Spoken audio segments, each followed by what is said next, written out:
विद्यार्थी मित्रांनो,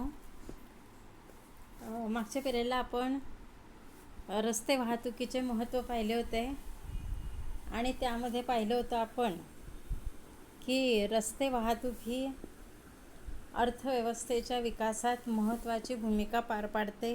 कृषी विकास, औद्योगिक विकास, ग्रामीण विकास, रोजगार निर्मिती असे अनेक गोष्टी या रस्ते वाहतुकीच्या दृष्टीने महत्त्वाच्या आहेत.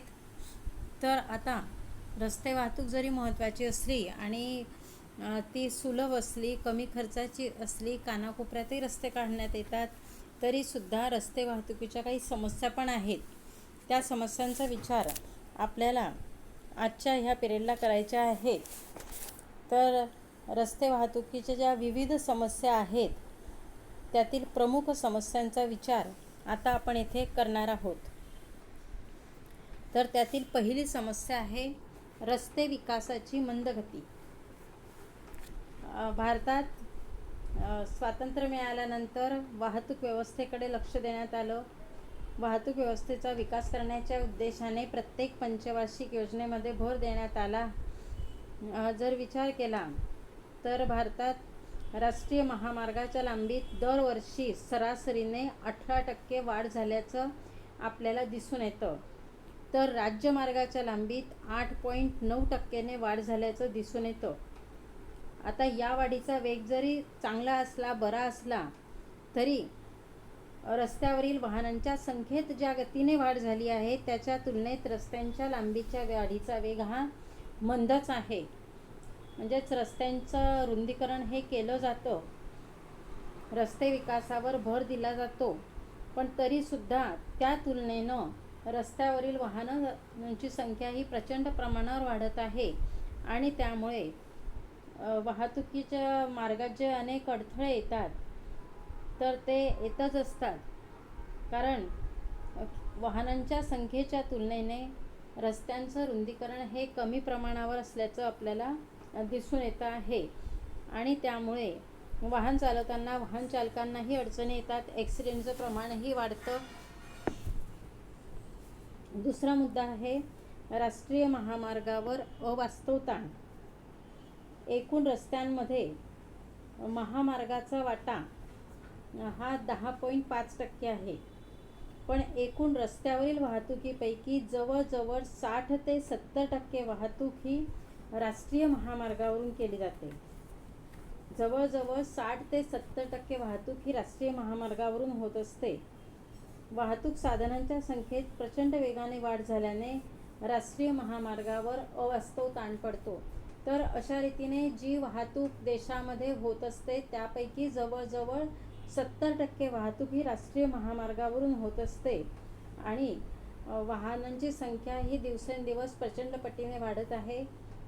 कारण औद्योगिकरण, त्याप्रमाणे शेतीचा विकास, शहरीकरण यांचा विचार केला तर वाहनांची संख्या ही दिवसेंदिवस प्रचंड प्रमाणावर वाढत आहे आणि त्यामुळे राष्ट्रीय महामार्गावर अवास्तव ताण पडत आहे.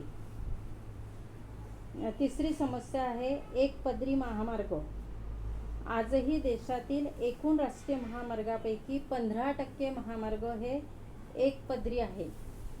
तर राज्य महामार्गापैकी 75% महामार्ग हे एकपदरी आहेत. यामुळे वाहतुकीची गती कमी होते, इंधनाचा खर्च वाढतो आणि वाहतुकीचा सरासरी खर्चही वाढतो.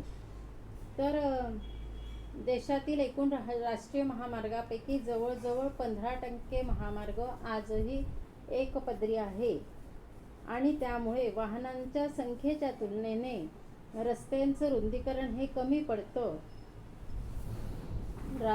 तसंच राज्य महामार्गापैकीही 75% महामार्ग एकपदरी आहे आणि यामुळे काय होतं तर वाहतुकीची गती ही वाहन चालकाला कमी करावी लागते. कारण रस्त्यांवर वाहनांची संख्या एवढी प्रचंड वाढते की वाहन चालकाला वाहनांची वेग कमी करावा लागतो आणि वाहनांचा वेग कमी केल्यामुळे इंधनसुद्धा जास्त लागत असतं आणि वाहतुकीचा सरासरी खर्च वाढतो. त्याचप्रमाणे प्रदूषणही वाढत असते. तर अशा रीतीने भारतात आजही राष्ट्रीय महामार्गावरील आणि राज्य महामार्गावरील अनेक मार्ग हे एकपदरी आहे आणि त्यामुळे त्या रस्त्यांवरती वाहनांची कोंडी होत असते.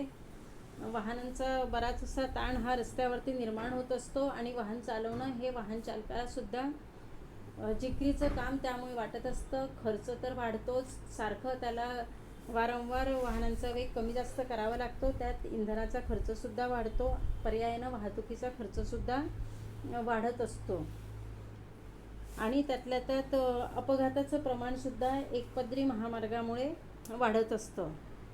पुढची समस्या आहे कच्च्या रस्त्यांच्या समस्या. भारतात 1950-51मध्ये पक्क्या रस्त्यांची लांबी ही 157,000 किलोमीटर होती, तर कच्च्या रस्त्यांची लांबी 243,000 किलोमीटर होती. म्हणजे एकूण रस्त्यात कच्च्या रस्त्यांचे प्रमाण जवळजवळ 60 ते 75% आहे, तर पक्क्या रस्त्यांचे प्रमाण हे 39.25% आहे. 95-96मध्ये पक्क्या रस्त्यांचे प्रमाण हे 54.21% वाढले. याचा अर्थ 46 वर्षाच्या काळात रस्ते वाढीचा वेग 0.32% होता आणि कच्च्या रस्त्यांचे प्रमाण हे 45.70% होते. अशा रस्त्यांवरून वाहतूक करणे खूप अडचणीचे ठरते. तर यावरून आपल्याला आकडेवारी खूप असली तरी आकडेवारीला घाबरून जाऊ नका.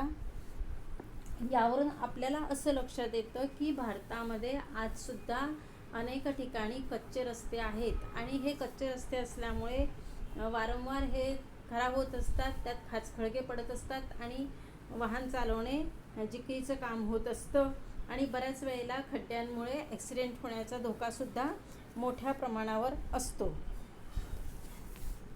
पुढची समस्या आहे रस्त्यांमधील व्यत्यय. भारतातील बऱ्याच रस्त्यांवर आजही पूल नाहीत. रेल्वे क्रॉसिंगच्या ठिकाणी उड्डाणपूल नाहीत. रस्ते एकपदरी आहेत. रस्त्यांच्या कडा खराब आहेत. शासकीय आणि राजकीय भ्रष्टाचारामुळे रस्त्यांची कामं हे निकृष्ट दर्जाची केली जातात आणि त्यामुळे रस्त्यांमध्ये खड्डे तयार होतात. तर अशा रीतीने अनेक कारणांमुळे रस्त्यांमध्ये व्यत्यय येत असतो. बऱ्याच रस्त्यांवरती आजही पूल नाहीत. रेल्वे क्रॉसिंगच्या ठिकाणी उड्डाणपूल नाहीत. त्यामुळे रेल्वे क्रॉसिंगच्या ठिकाणीसुद्धा बऱ्याच वेळेला वाहन चालकांना खूप वेळ तिथे थांबून राहावं लागतं. त्यात वेळेचा अपव्यय होतो.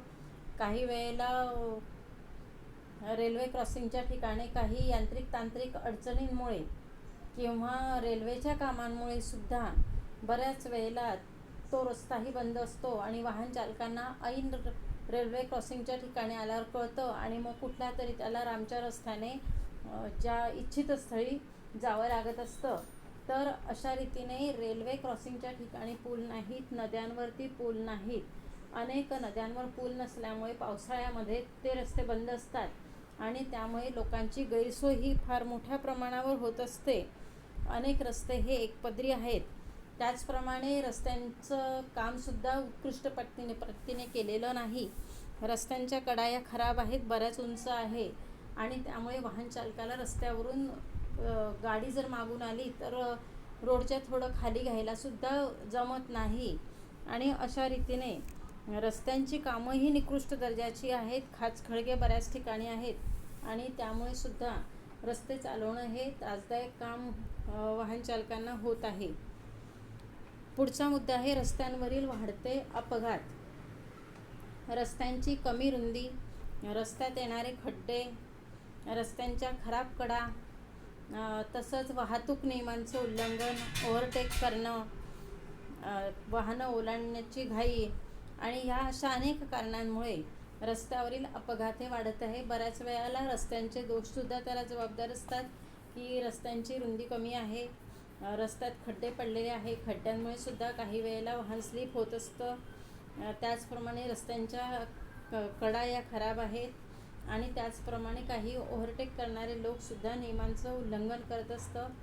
समोर मागे बघत नाही आणि पुढे जायच्या घाईने सुद्धा बऱ्याच वेळेला अपघात हे होत आहे.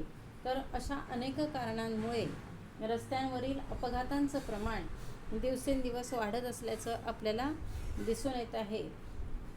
पुढचा शेवटचा मुद्दा म्हणजे रस्त्यांच्या देखभालीकडे दुर्लक्ष. तर रस्त्यांच्या निर्मितीसाठी सरकारला जेवढा खर्च करावा लागतो त्यापेक्षा त्यातून मिळणारं उत्पन्न हे खूपच कमी असतं.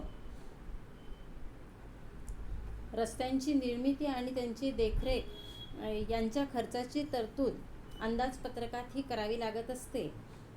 रस्त्यांच्या देखरेखीचा खर्च हा तौलनिकदृष्ट्या कमी आहे, त्यामुळे रस्त्यांची देखरेख करणे कठीण होते.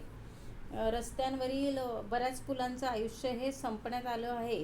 त्यांच्या ठिकाणी नवीन पूल बांधणं गरजेचं आहे, आवश्यक आहे, पण निधीच्या अभावाने ते काम हाती घेतलं जात नाही आहे. आणि त्यामुळे सुद्धा आज जो आपण रस्त्यांना दोष देत आहोत तो दोष त्या कारणास्तव आपल्याला दिसून येतो की रस्त्यांच्या निर्मितीसाठी सरकारला जेवढा खर्च करावा लागत आहे त्यापेक्षा रस्त्यांवरून मिळणारं उत्पन्न शासनाला अतिशय कमी मिळतं आणि त्यामुळे रस्ते दुरुस्तीसाठी अनुदान लवकर सँक्शन होत नाही. आज जर आपण भारताची स्थिती पाहिली तर भारतातील अगदी शहरी भागातील रस्तेसुद्धा अतिशय खराब असल्याचं आपल्याला दिसून येतं.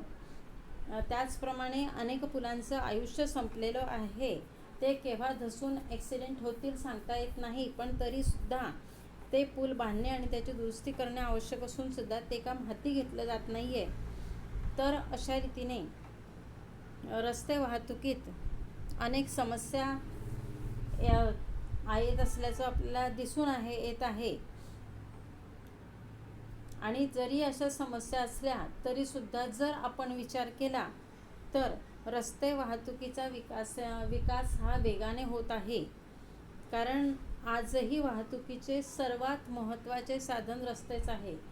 आणि रस्ते वाहतुकीत अनेक समस्या असल्या तरी अनेक ठिकाणी रस्त्यांची कामं ही अधूनमधून चालूच असतात.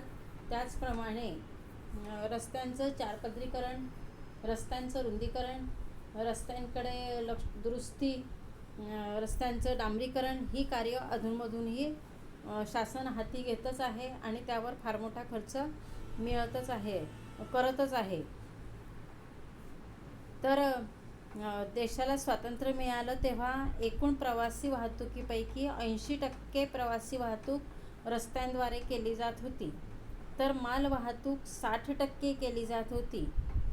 2000 मध्ये हेच प्रमाण अनुक्रमे 87% प्रवासी वाहतूक आणि 65% माल वाहतूक असे झाले. तर यावरून आपल्या असं लक्षात येतं की दिवसेंदिवस रस्त्यांवरील प्रवासी वाहतुकीचंही प्रमाण वाढलेलं आहे आणि माल वाहतुकीचंही प्रमाण हे वाढलेलं आहे. आणि यावरून वाहतुकीत रस्त्याचं महत्त्व खूप जास्त आहे असं आपल्याला दिसून येत आहे. निश्चितपणे रस्ते वाहतुकीत सुधारणा होत आहे, विकास केला जात आहे, पण तरीसुद्धा आजसुद्धा वाहनांच्या संख्येच्या तुलनेने रस्त्यांवर अवास्तव ताण पडत असल्यामुळे रस्त्यांचा दर्जा हा निकृष्ट होत असल्याचं आपल्याला दिसून येतं. तर अशा रीतीने रस्ते वाहतुकीच्या विविध समस्या आपल्याला स्पष्ट